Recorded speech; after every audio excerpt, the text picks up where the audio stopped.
Hey everybody, welcome back. So a few months ago, one of my clients was at an international competition, and all my clients know that they have 24/7 access to me, especially at competitions. So when they start to freak out and really get overwhelmed with fear, they know they can shoot me a text and say, hey, I need 5 minutes to talk this out. Well, unfortunately, when her competition was starting and she was starting to freak out a little bit, it was about 4 a.m. my time. So she didn't want to call me and wake me up. And so she took responsibility for herself and she ended up sending me a text. And in this text, she wrote down 3 what ifs that were bringing a lot of fear, panic, and anxiety into her life in that moment. But not only did she write out her what ifs, she also wrote truth to those what ifs. For example, this client is a swimmer, and one of the big what ifs that was really plaguing her in that moment was, what if I die? Now, swimmers out there, you know exactly what I'm talking about.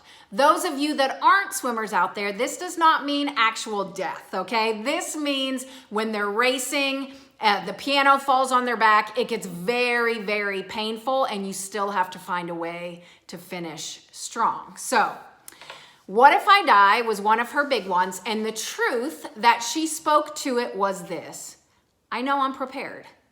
It doesn't mean these races will be easy or painless, but I push myself through pain every day at practice. She found perspective.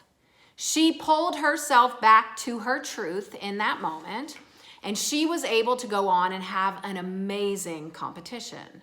Well, I was just telling this story to one of my clients a few weeks ago, and just a couple of weeks ago, she had a 3-day competition.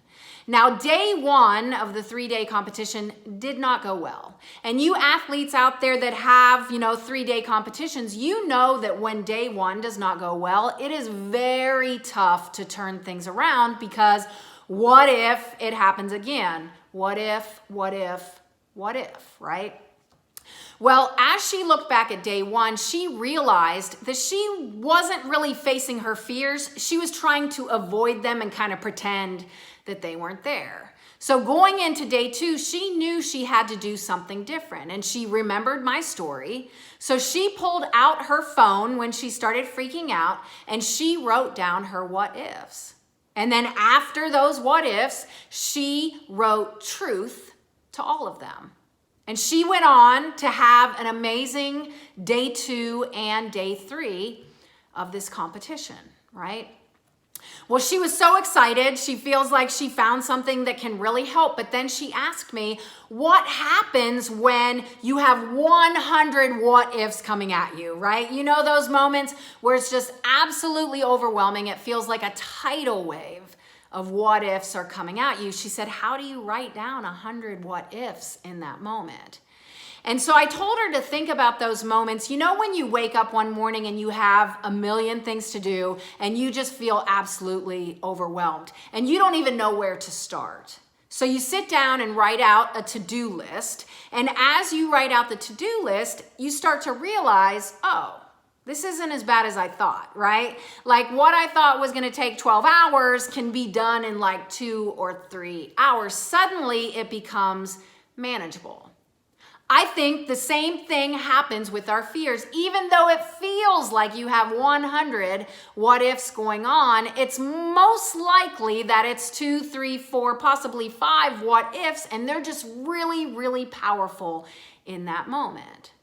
So if we write down those what ifs and then speak truth to them, we're going to be able to move forward from them, even in those really scary, overwhelming moments. So, my challenge. To those of you that have been watching since the first video, you may have already written down your what ifs. I want you to add truth to them. And to those of you that haven't written out your what ifs yet, write them down and then speak truth to them. Write down the truth to them, because as I always say, when we stand in our truth, when we pull ourselves back into perspective, when we pull ourselves back to truth, this is when we are the most powerful. See you next time.